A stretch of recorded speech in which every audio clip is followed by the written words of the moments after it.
Hey everyone, last video में हमने कहाँ तक पढ़ा था? लास्ट वीडियो में हमने पढ़ा था कि जो 3 चैलेंजेस थे हमारे नेशन के सामने, वो 3 चैलेंजेस थे उनके बारे में हमने पढ़ा था। और उस 3 चैलेंजेस से रिलेटेड क्या क्या कॉन्सिक्वेंसेस हुए और वो 3 चैलेंजेस किस वजह से हुए वो भी हमने पढ़ा था।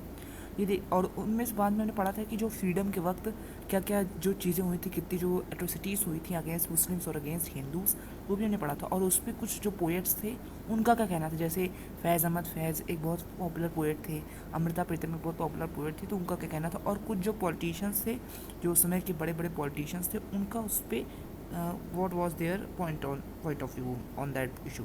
ओके, अब हम क्या पढ़ने जा रहे हैं? हम पढ़ने जा रहे हैं partition, displacement and rehabilitation. Displacement और यहाँ देखिए, पार्टीशन जब हुआ, जब जो हमारा इंडिया था, ये हमारा जो इंडिया है, इसके जो sorry I don't have great command on art.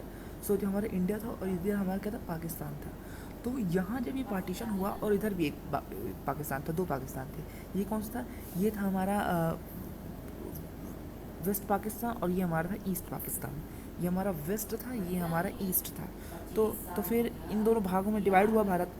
लेकिन हुआ क्या कि जब लोगों ने पार्टीशन करा, जब जो रेडक्लिफ थे या जितने भी ब्रिटिश ऑफिशियल्स थे, जो जिनको बहुत निपुण माना जाता था पार्टीशन के लिए, बहुत निपुण बहुत प्रवीण माना जाता था, उन्होंने पार्टीशन करा तो उन्हें लगा कि उनको लगा कि भारत के इस भाग में, क्योंकि उसमें पूरा ऐसे भारत था, ये जो था ये पूरा भारत था, तो उन्हें लगा कि भारत का जो ये वाला भाग है और जो ये वाला भाग है सिर्फ यही मुस्लिम है, और इस वाले पूरे भाग में हिंदू सिख बौद्ध क्रिश्चियन ये सब लोग हैं। इधर उधर क्या है, इधर मुस्लिम है, इधर सारे मेनली हिंदू और जो और धर्म के लोग हैं वो है।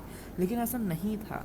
इंडिया की बहुत सारी बेल्ट थी, बहुत सारी बेल्ट थी, जैसे जिसमें क्या थे, जिसमें हिंदू मुस्लिम थे। जैसे यहाँ हैदराबाद था, यहाँ पंजाब जो थी, पंजाब में बहुत सारे हिंदू मुस्लिम कंसंट्रेटेड थे। एक हाउस मुस्लिम रहता था, एक हाउस में हिंदू रहता था। ओके, उन्हें लगा कि 2 ही जगहों पे एक कंसंट्रेटेड है पॉपुलेशन मुस्लिम्स की, और एक जहाँ मुस्लिम की, यहाँ मुस्लिम्स की, और बीच में हिंदू की। लेकिन ऐसा नहीं था, बीच में बहुत सारी बेल्ट्स थी जिसमें हिंदू मुस्लिम्स दोनों की पॉपुलेशन थी। ये वो नहीं समझ पाया, और इसी वजह से क्या हुआ, जो डिस्प्लेसमेंट हुआ, जब इधर के मुस्लिम इधर गए पाकिस्तान और इधर के जो हिंदू थे वो इधर आए, क्योंकि इधर भी हिंदू पंजाबी थे। इधर एक पंजाब है, आप अगर आप पाकिस्तान का मैप देखें तो क्या है, वहाँ भी एक पंजाब है। तो वहाँ का जो पंजाब है, वहाँ जो हिंदू थे वो इधर आए, इधर के जो मुस्लिम थे वो उधर गए। लेकिन हमारे जो पॉलिटिशियंस थे, हमारे जो पॉलिटिकल लीडर्स थे, नेशनल बिल्डर्स थे, जवाहरलाल नेहरू और क्या बोलते सरदार वल्लभ भाई पटेल। ओके, तो उन्होंने बोला था नहीं, अगर अगर आप भारत के मुस्लिम हैं तो आपको पाकिस्तान जाने की आवश्यकता नहीं, आप चाहें तो भारत में रह सकते हैं, भारत एक सेकुलर कंट्री है।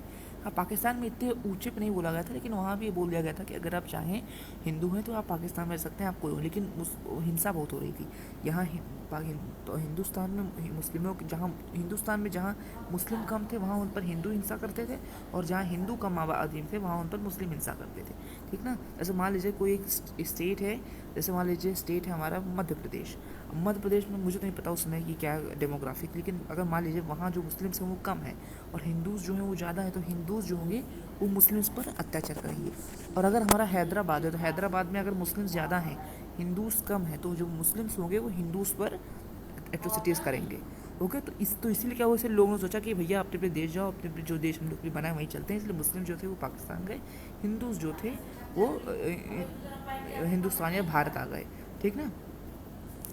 अब इससे क्या हो, रिहेबिलिटेशन मतलब कि अब इनको वहाँ कैसे उनको वहाँ रखा जाए। जैसे अब इतनी बड़ी पॉपुलेशन उधर से इधर आ जाएगी, तो उनके लिए घर बनेंगे, उनको नए उनको लैंड अलॉट करे जाएंगे, जितना उनके पास यहाँ लैंड था क्या उतना ही उनको वहाँ लैंड अलॉट किया जाएगा। ये सब चीज़ें, तो चलिए शुरू करते हैं। On 15 August 1947, not one but about 2 Nations came into existence. जब पार्टीशन हुआ, फ्रीडम हुई, तो फ्रीडम में इंडिया को जो फ्रीडम मिली, तो इंडिया ही सिर्फ नहीं बना, इंडिया के साथ पाकिस्तान भी बना। Okay, this was a result of partition, the division of British India. जो ब्रिटिश इंडिया था उसको फ्रीडम मिलने के बाद वो इंडिया और पाकिस्तान नाम के 2 कंट्रीज में बट गया। The drawing of the border demarcating the territory of each country mark the culmination of political developments that you have read about in the history text books. और ये चीज़ें आपने पढ़ी होंगी, जब 8th में आपने पढ़ा होगा या 9th में, अगर आप कोई दूसरे बोर्ड से होंगे तो आपने उसको पढ़ा होगा 9th में या 8th में, कि क्या था कि जो चीज़ें पार्टीशन से रिलेटेड वो आपने पढ़ी होंगी 8th या 9th में। Okay, demarcating the territory of each country mark the culmination of political developments that you have. और कुछ पॉलिटिकल डेवलपमेंट्स हुई इस पार्टीशन से जो आपने पढ़ी होगी, ओके, 9th एंड 8th में। According to the two nation theory advanced by the Muslim League, India constituted of not one but two people and Hindus and Muslims.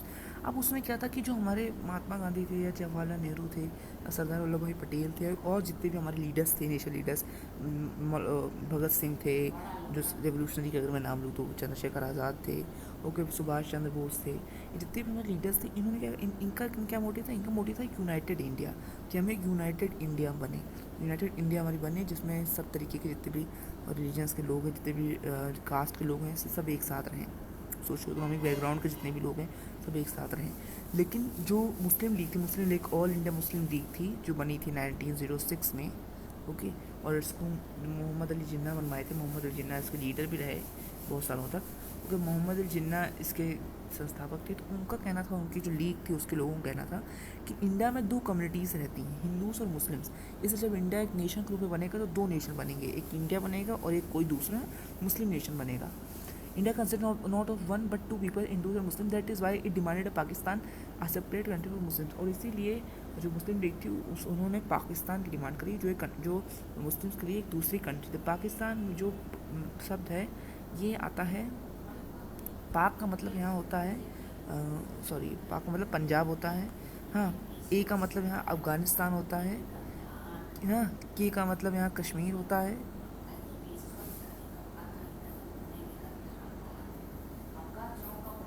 Okay, और यहाँ एस का मतलब यहाँ सिंध हो जाएगा, एस का मतलब यहाँ सिंध हो जाएगा, ओके, और बलूचिस्तान का जो तान है वो यहाँ आ जाता है, ठीक ना। तो इससे ही पाकिस्तान पूरा बना है हमारा। तो ओके, तो यही पाकिस्तान उन्होंने डिमांड करी। कांग्रेस ने इसको बहुत समय तक, इस थ्योरी को कांग्रेस ने अपोज करा, इस थ्योरी को कांग्रेस ने बहुत समय तक अपोज करा, ओके, लेकिन और उसने बोला कि पाकिस्तान तो नहीं बनेगा, कांग्रेस ने बोला। लेकिन ऐसी डेवलपमेंट्स हुई 1940s में, कुछ ऐसी डेवलपमेंट्स हुई, कुछ ऐसे चीज़ें हुई जिससे क्या हुआ, जिससे जो पॉलिटिकल कंपटीशन था कांग्रेस और मुस्लिम लीग के बीच में, और ब्रिटिश रोल जो उसमें आया, इन तीनों के मतलब रोल से क्या हुआ कि पाकिस्तान बन गया। कि मुस्लिम लीग क्या करा, मुस्लिम ने बहुत सारी ऐसी चीज़ें करी थी जिससे पाकिस्तान बनने को ज़रूरी हो गया। जैसे मुस्लिम लीग ने 16 अगस्त 1946 को डायरेक्ट एक्शन डे की शुरुआत कर दी थी। आपने इसको 8th में पढ़ा होगा, डायरेक्ट एक्शन डे बोल दिया था, जिसमें क्या था, जिसमें बहुत सारी मास वायलेंस हुई थी बंगाल में, जो आज वेस्ट बंगाल है, बांग्लादेश है, बिहार है, उड़ीसा है, इन सब जगहों पे जो तब हुए एक ग्रेट बंगाल था। तो उस ग्रेट बंगाल में क्या था, बहुत हिंसा हुई थी, बहुत ऐसे सड़कों पर खून बह गया था, ओके, बहुत हिंसा हुई थी। तो इसीलिए, और उसके बाद से बहुत सारी रिलीजियस राइट्स होती रहती थी, हर एक दूसरे दिन पे कोई ना कोई रिलीजियस राइट्स होती रहती थी, ओके। तो इसीलिए ज़रूरी हो गया था कि कोई ऐसा देश बने पाकिस्तान जिसमें मुस्लिम जाके रहें, हिंदू इधर रहें, तो दोनों के बीच में कॉन्फ्लिक्ट इतना नहीं रहेगा, इतनी जो राइट्स हो रही हैं, रिलीजियस राइट्स नहीं होंगी, ओके। प्रोसेस ऑफ पार्टीशन, अब पार्टीशन का प्रोसेस कैसे शुरू हुआ? वैसे it was decided that what was state then now is India would be divided into countries, India Pakistan. तब तक ये मान लिया गया, जब पार्टीशन की बात हुई, कि अभी तक जिसको हम इंडिया मानते थे वो इंडिया और पाकिस्तान नाम के दो राज्यों में पड़ जाएगा, ओके, ये मान लिया गया। Such a division was not very painful, ऐसा जो डिसीजन था वो बहुत पेनफुल नहीं था, but also very difficult to decide and too painful था मतलब कि पेनफुल तो था, क्योंकि किसके लिए पेनफुल था? अब जो हिंदू फेनेटिक होंगे या मुस्लिम फेनेटिक होंगे, फेनेटिक मतलब क्या, जो कुछ ज़्यादा ही एक्सट्रीमिस्ट होते हैं, एक्सट्रीमिस्ट आइडियोलॉजी के होते हैं, वो होंगे, तो उनके लिए क्या होगा, उनके लिए तो अच्छा होगा कि ये लोग अपने देश जाना, अपने देश में रह रहे हैं। लेकिन जो क्या बोलते हैं, सेकुलर रहे होंगे, जो भारत में ज़्यादातर लोग उसमें क्या था, सेकुलर माइंडसेट को लेकर चल रहे थे कि क्या होगा कि सब एक साथ रहेंगे, सारी जितनी भी कम्युनिटीज़ हैं वो सब एक साथ रहेंगी, ज़्यादातर लोग ये मान के चल रहे थे। लेकिन बाद में जब पार्टीशन के करीब आते गए लोग, तो लोगों ज़्यादातर संख्या उन लोग की हो गई जो पार्टीशन के, वो जो पाकिस्तान के बनने में खुश थे, ठीक ना, क्योंकि ऐसे धीरे धीरे मोबाइलाइजेशन हो गया। और सबसे ज़्यादा हमारे नेशनल लीडर्स जिन्होंने इतना बड़ा फ्रीडम मूवमेंट यूनिटी के साथ लड़ा था, वो सब खफा थे, वो सब गुस्सा थे, वो सब दुखी थे। उसमें भी सबसे ज़्यादा कौन दुखी था? उसमें सबसे ज़्यादा गांधी जी दुखी थे। और अगर मेरा मानी तो अगर भगत सिंह भी उस समय होते तो भगत सिंह भी दुखी होते, वो सारे ऐसे लीडर्स जो थे हमारे थे वो दुखी थे। अब इसीलिए क्या हुआ, अब पेनफुल तो था लेकिन साथ ही साथ बहुत डिफ़िकल्ट था इम्प्लीमेंट करने के लिए। अब पार्टीशन कैसे करेंगे, इतने सारे हिंदू मुस्लिम की बेल्ट है, किसी भी गली में ऐसा नहीं होगा उस समय, किसी भी गली में ऐसा नहीं है कि हिंदू मुस्लिम एक साथ नहीं रह रहे हैं, ओके, हाँ।